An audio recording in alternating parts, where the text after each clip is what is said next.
Good morning student. कल हम लोगों ने द्वितीय पाठ कर्म एव सिद्धि मंत्र इस पाठ का हम लोगों ने पहले अनुच्छेद का अध्ययन किया था। इस अनुच्छेद में हम लोगों ने पढ़ा था कि कर्म जो होता है वह सफलता का मूल मंत्र होता है और उसमें एक ही गांव में रहने वाले दो व्यक्तियों की कहानी, एक रामदास दूसरा धर्मदास।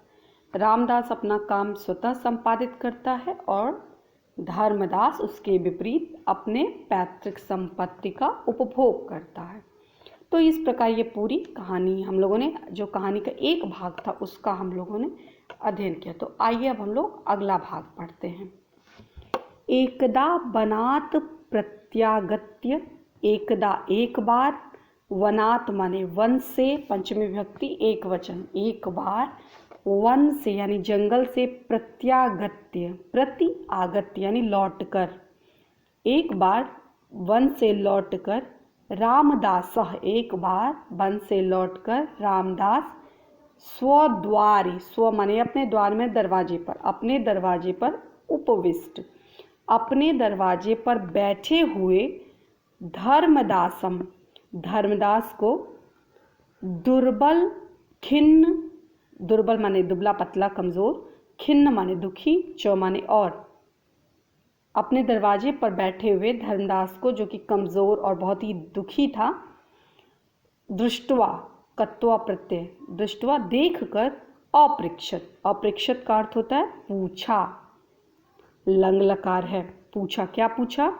मित्र धर्मदास चिराद दृष्टोऽसि, हे मित्र धर्मदास, चिराद चिर आद मतलब बहुत समय बाद, दृष्टो असि दिखाई दिए हो, बहुत दिन बाद दिखाई दिए हो, किम केनापि रोगेण ग्रस्तः, किम का अर्थ होता है क्या, केनापि माने किसी, केन अपि किसी भी, रोगेण रोग से, क्या किसी रोग से, ग्रस्तः माने पीड़ित हो, हे धर्मदास बहुत दिन बाद दिखाई दिए हो, क्या किसी भी रोग से ग्रस्त यानी परेशान हो।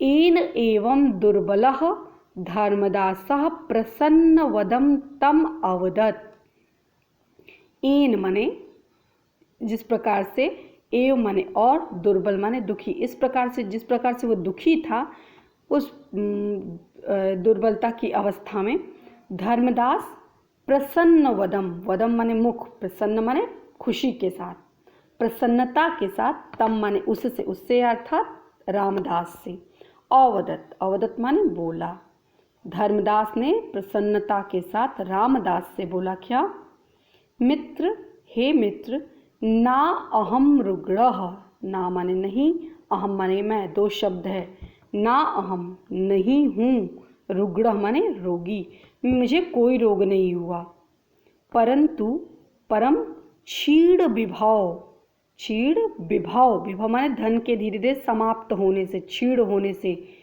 इदानीम एव इव संजात, इदानीम माने इस प्रकार, अन्य एव ही संजात मतलब धन के समाप्त होने से ही मैं इस प्रकार हो गया हूँ, बन गया हूँ। इदं चिंतयामि केनोपायेन मंत्रेण तंत्रेण वा संपन्नं भवेयम, इदं माने यह, चिंतयामि इस बात से मैं बहुत ही चिंतित हूँ कि किस प्रकार, केनोपायेन किसी भी उपाय से, कोई ऐसा उपाय होता या कोई तंत्र मंत्र, कोई ऐसा जादू टोना, कुछ ऐसी पूजा पाठ होती, कोई ऐसी विद्या होती जिससे मैं संपन्नम भवेयम, मैं फिर से संपन्न हो जाता। रामदासः तस्य दारिद्र्यस्य कारणं तस्यैव अकर्मण्यता इति विचार्य एवं अकथयत्।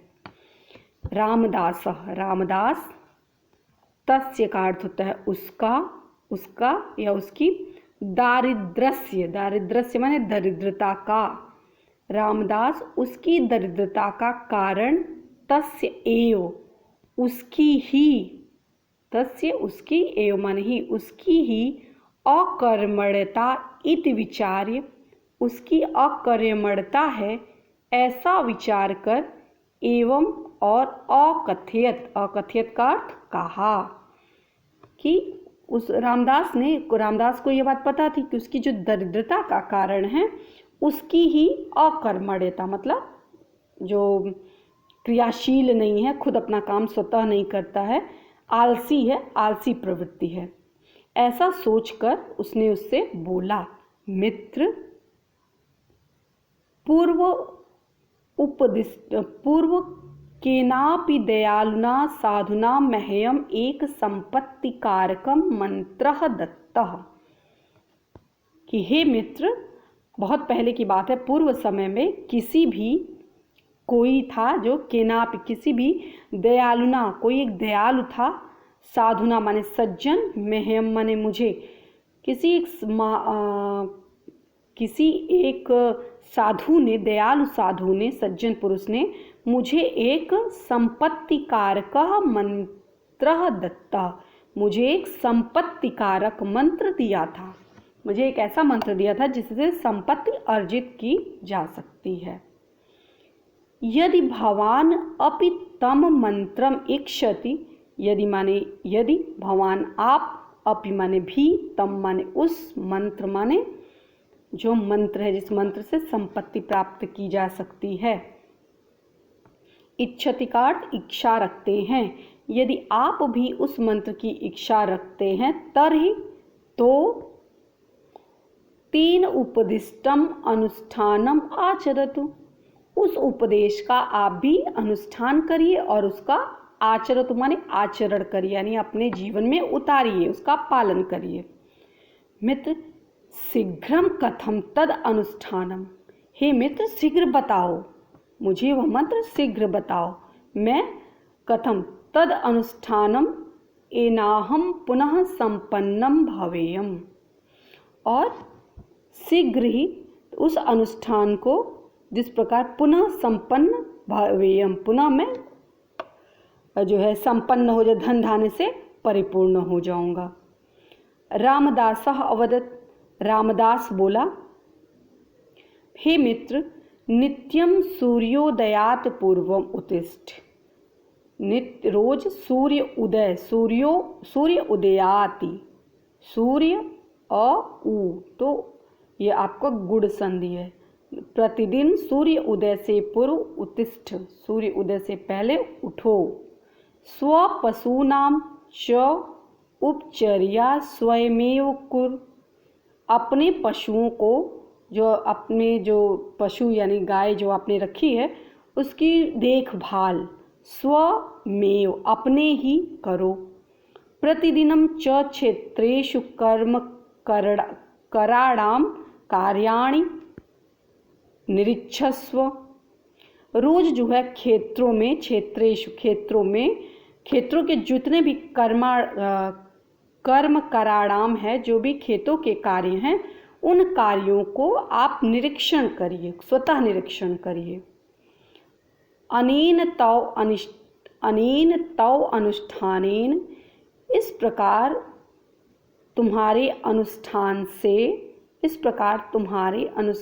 से प्रसन्न होकर वह महात्मा, वह माने जो मंत्र दिया था वह महात्मा वर्षांते, वर्ष के अंत में अवश्यम तुभ्यम सिद्धि मंत्रम दास्यति इति, वह महात्मा वर्ष के अंत में अवश्य ही तुभ्यम तुम्हें या तुमको ऐसा सिद्धि मंत्र प्रदान करेंगे, यानी देंगे, कि वर्ष के अंत में तुम पर प्रसन्न होकर के महात्मा जी सिद्धि मंत्र तुम्हें प्रदान करेंगे।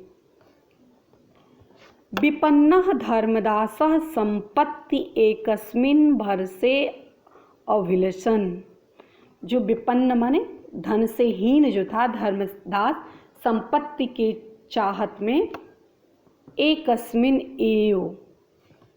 एकस्मिन् एक वर्ष जो पूरा था, एकस्मिन् एव वर्षे अभिलषण माने व्यतीत किया, संपत्ति की चाहत में पूरा एक वर्ष जो था उसने व्यतीत किया।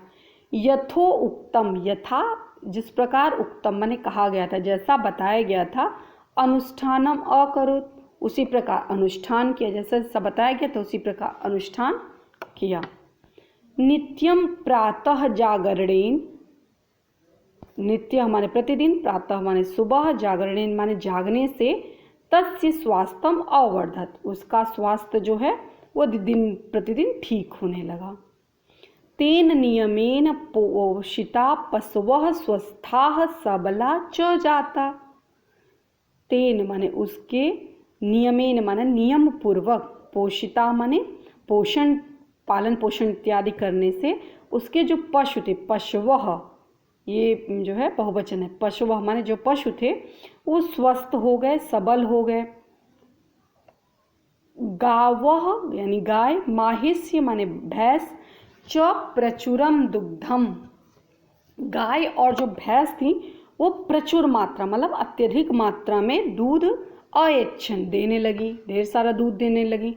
अनेन प्रकारेण तस्य गृहं धन धान्यम पूर्णम जातम। अनेन प्रकारेण इस प्रकार से, तस्य का अर्थ था उसका, गृहम घर, धन धान्य पूर्णम धन धान्य से पूर्ण, जातम का अर्थ होता है हो गया, भर गया, पूर्ण हो गया। इस प्रकार से उसका घर धन धान्य से पूर्ण हो गया। सो यह आपका दूसरा जो पैराग्राफ है दूसरे पैराग्राफ का अनुवाद है।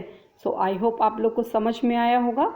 नेक्स्ट क्लास में हम लोग नेक्स्ट जो है उसका हम लोग अध्ययन करेंगे। होमवर्क के रूप में आप इसका जो अनुवाद है उस अनुवाद को आप अपने शब्दों में लिखने का प्रयास करेंगे। एक बार हम जल्दी से देख लेते हैं। एक बार वन से वापस आते वक्त रामदास ने अपने द्वार पर बैठे हुए धर्मदास को बहुत ही कमज़ोर और दुखी देखते हुए उससे पूछा कि मित्र, तुम बहुत दिन बाद दिखाई दिए हो, क्या किसी रोग से ग्रस्त हो? किस प्रकार तुम दुर्बल हो? तो दुर्बल होते हुए भी धर्मदास प्रसन्नता के साथ उससे बोला कि नहीं मित्र, मेरा धीरे धीरे धन समाप्त हो गया, इसलिए मैं ऐसा हो गया हूँ। और मैं इस प्रकार चिंतित कि कोई ऐसा मंत्र हो, कोई ऐसी तरीका हो जिससे मैं फिर से संपन्न हो जाऊं। रामदास को उसकी दरिद्रता का कारण उसका आलसीपन है ऐसा उसको पता था। सोचकर उसने कहा कि हे मित्र, पहले पूर्व में मुझे किसी ने, दयालु साधु ने मुझे एक संपत्ति प्रदान करने वाला मंत्र दिया था। यदि आप चाहते हो तो वह मंत्र मैं आपको देता हूँ। तर्हि तेन उपदिष्टम, मैं आपको वो उपदेश देता हूँ, आप उसका अनुष्ठान करिए, उसका मतलब पालन करिए अपने जीवन में, उसका आचरण करिए, अपने जीवन में उतारिए। उसने कहा जल्दी हम मुझे सुनाओ, मैं उसका पालन करूँगा और पुनः मैं संपन्न हो जाऊँगा। रामदास ने कहा कि मित्र, रोज़ प्रतिदिन जो है सूर्य उदय से पहले उठो और अपने पशुओं की सेवा करो और अपने सारा काम जो है अपने स्वतः करो। रोज़ सुबह जो है खेतों के कार्यों को जो है उसका निरीक्षण करो और इस अनुष्ठान को लगातार प्रसन्नतापूर्वक करते हुए 1 वर्ष के उपरांत तुम जो है वो तुम्हें महात्मा आएंगे और वह जो सिद्धि मंत्र है वो प्रदान करेंगे। तो इस प्रकार विपन्न जो धन से हीन जो धर्मदास था वो संपत्ति को प्राप्त करने के लिए 1 वर्ष इस प्रकार व्यतीत किया। यथोक्तम, जैसा उसको कहा गया था उसी तरह उसने अनुष्ठान किया और उसको व्यतीत किया। और रोज़ सुबह नियम से उठता था, तो उससे उठने से उसका स्वास्थ्य अच्छा होने लगा और उसके नियमित रूप से देखभाल से उसके जो पशु थे वो भी स्वस्थ होने लगे। गाय और भैंस जो थी प्रचुर मात्रा में दूध देने लगी। सो इस प्रकार उसका घर जो है धन धान्य से परिपूर्ण होने लगा। So thank you. Next class में हम आगे इसका अध्ययन करेंगे।